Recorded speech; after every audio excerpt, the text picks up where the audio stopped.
Всем привет, это Nissan Maxima. Как устранить скрип ремня генератора?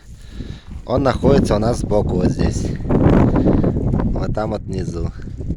Получается, для того, чтобы устранить скрип, который мне надоел, всего лишь понадобится средство, которое под мышками прыскать. Вот, обычный спрей, дезодорант под мышками. Взял, просто туда вот так попрыскал на заведенную.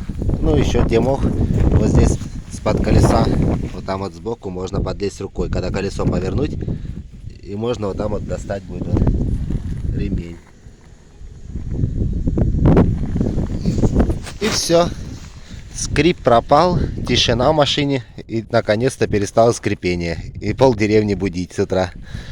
Всем спасибо, пользуйтесь дезодорантом под мышками. Спасибо.